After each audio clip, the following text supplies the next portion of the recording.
Good morning बच्चों। कल हम लोगों ने पाठ 3 सवैये पढ़ रहे थे, जिनमें से एक पद्यखंड हुआ था जिसके लेखक हैं रसखान जी। हमारे जो ये सवैये हैं रसखान जी की रचना रसखान ग्रंथावली से लिए गए हैं, जिसमें रसखान जी ने भगवान कृष्ण के प्रेम को प्रदर्शित किया। पहले में तो उन्होंने बड़ा ही सुंदर वर्णन किया, किसका? अपने अगले जन्म को लेकर। कल बताया था हमने, क्या कहा था? मानुष हो तो वही रसखान, बसो ब्रज गोकुल गांव के ग्वारन। जाओ पशु हो तो कहाँ बस मेरो, चरो नित्य नंद की धेन मझारन। पाहन हो तो वही गिरि को, जो धर्यो कर छत्र पुरंदर धारन। जो खग हो तो बसेरो करो मिली, कालिंदी कूल कदम्ब के डारन। रसखान जी ने क्या ईश्वर से क्या विनती की थी कि हे ईश्वर, यदि मैं मनुष्य बनूं तो कहाँ का बनूं? उसी ब्रज गांव का बनूं, ताकि मैं किसके साथ? ग्वाल बालों के साथ रह सकूं। और दूसरी बात कही थी, यदि पशु, हे ईश्वर, यदि मुझे अगले जन्म में पशु बनाना तो इसमें मेरा कोई बस नहीं है, किंतु विनती है हे ईश्वर उसी ब्रज का बनाना, ताकि मैं नंद बाबा की गायों के साथ चर सकूं। तीसरी बात कही थी कि हे ईश्वर, यदि मुझे पत्थर बनाना तो उसी गोवर्धन पर्वत का बनाना, जिसको भगवान कृष्ण ने अपनी उंगली पर छाते के रूप में धारण किया था।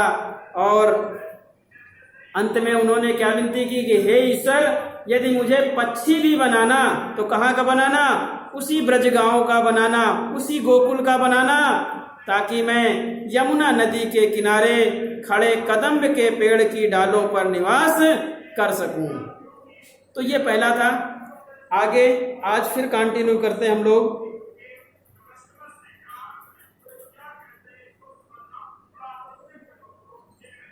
अगला जो हमें पढ़ना है, संकेत में हमने डाल दिया। धूर भरे अत शोभित श्यामजू, तैसी बनी सुर सिर सुंदर चोटी। खेलत खात फिरे अंगना, पग पैजनी बाजत पीरी का छोटी। वाछबि को रस खान बिलोकत, वारत काम कला निधि कोटी। काग के भाग बड़े सजनी, हरि हाथ सो ले गयो माखन रोटी। कितना सुंदर लिखा है। क्या कहा? धूल। इस पद्य खंड में रसखान जी ने किसका?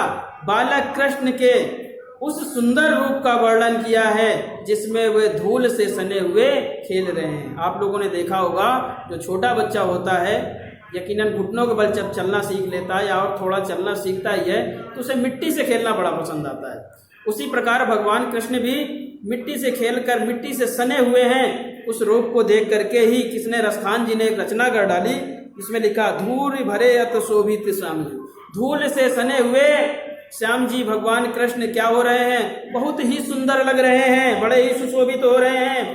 तैसी बनी सिर सुंदर चोटी, उतनी ही सुंदर उनके सर पर चोटी बनी हुई है। क्या बनी हुई है? सर पर चोटी बनी हुई है।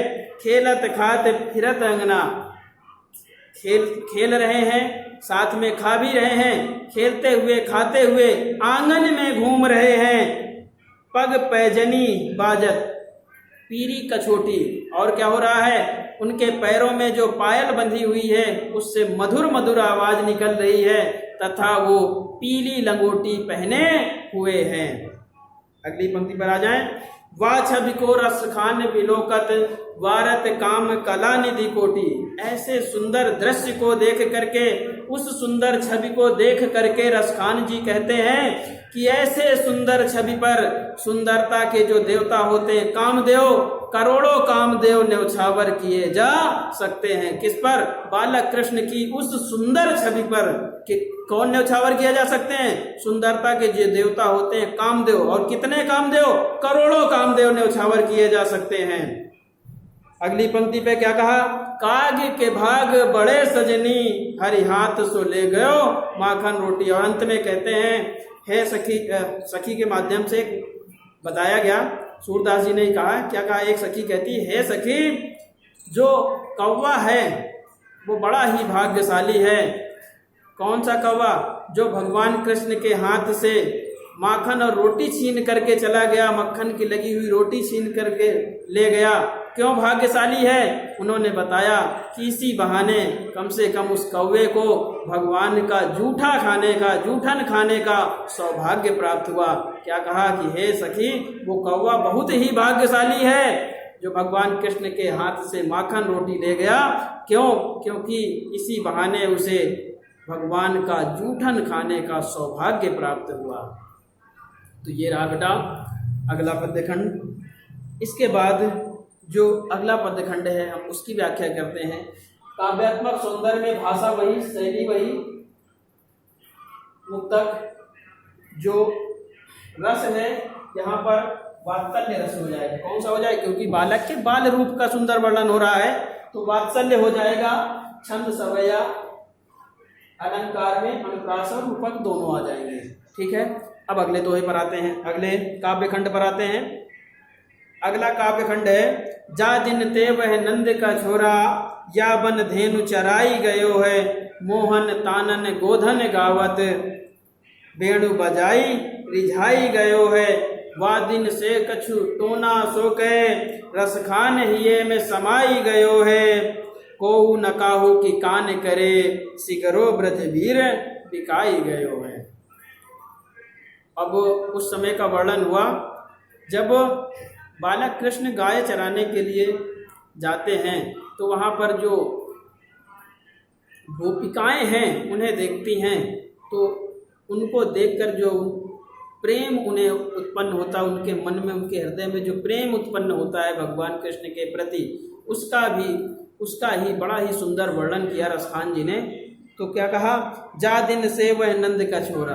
एक सखी कहती है अपनी अन्य सखियों से, क्या कहती है, जिस दिन से वह नंद का छोरा अर्थात नंद का लाडला कौन, भगवान कृष्ण, यहाँ आकर के इस वन में गायों को चरा गया है, तथा मोहन तानन गोधन गावत, तथा मोहिनी राग में गोधन का गान करते हुए, तथा वेणु बजाई रिझाई गए हुए, बंसी बजाते हुए उन्होंने क्या कर दिया, रिझाई गए, हमें प्रसन्न कर दिया। रिझाना माने प्रसन्न करना। किसके द्वारा? मोहनी तान में गोधन राग गाते हुए, बंसी बजा करके, वह कौन, लाडला भगवान कृष्ण, नंद बाबा का लाडला भगवान कृष्ण क्या कर गया है, हमें प्रसन्न कर गया है। उस दिन से ऐसा लगता है, वाह दिन सो कछु टोना सो कहे, रस खान हिये में समाई गयो है। गोपिकाएं कहती कि उस दिन से ऐसा लगता है किसी ने हमारे ऊपर जादू टोना कर दिया है और इस प्रकार वो हमारे हृदय में बस गए हैं। को न काहू की कान करे, सिगरो ब्रज वीर बिकाई गयो। उस दिन से कान माने को न काहू की कान करे, कानी माने लाज शर्म। उस दिन से यहाँ कोई एक दूसरे की लाज शर्म नहीं करता। ऐसा लगता है भगवान कृष्ण के प्रेम में जितने भी यहाँ के लोग हैं सबके सब बिका गए हैं। अगला, कान भये बस बांसुरी के, अब कौन सखी हमको चाहिए, निशिधौ से रहे संग साथ लगी, यह सौतन तापन क्यों सही है। जिन मोहि लियो मन मोहन को, रस खान सदा हमको दहिए, मिलियाओ सबे सखी भाग चले, अब तो ब्रज में बांसुरी रही है। यहाँ पर इस काव्य खंड में गोपिकाओं ने बांसुरी के प्रति जो भाव अपने व्यक्त किए हैं उन्हीं का वर्णन किया गया है। होता यह है कि गोपिकाएं भगवान कृष्ण बांसुरी बजाने में ज़्यादा मग्न रहते हैं, गोपिकाओं के साथ रास लीलाएं नहीं रचाते, नहीं खेलते उनके साथ। तो गोपिकाओं को ऐसा लगता है कि इस बांसुरी की वजह से भगवान कृष्ण हमसे प्रेम नहीं करते। वो क्या है फिर, बांसुरी को अपनी सौतन मान लेती हैं और कहती हैं वही बात है। क्या कहा, कान भये बस बांसुरी के।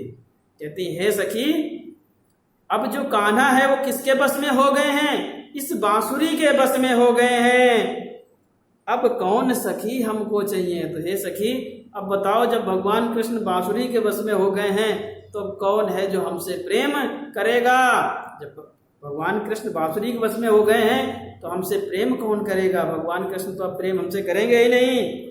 निषिधौस रहे यह साथ लगी, यह सौतन तापन क्यों सही है। और कहती क्या है, निषिधौस, रात दिन यह बांसुरी उन्हीं के साथ लगी रहती है, इसलिए यह सौतन का ताप क्यों सहन किया जाए।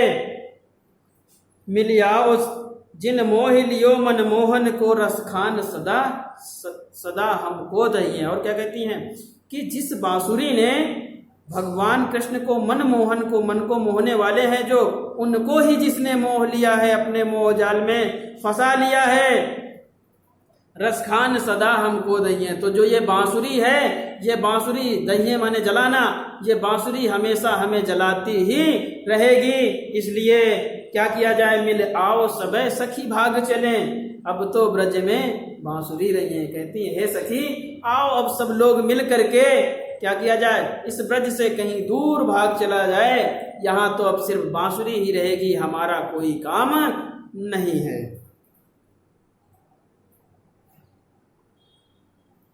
चलिए आज यहीं तक रखते हैं। इसमें शेष जो बचा एक पद्य खंड है जो सवैया का है, शेष एक पद्य कवित्व का है जिसकी चर्चा हम अगले टर्न में करेंगे। आज की क्लास यही समाप्त होती है। धन्यवाद।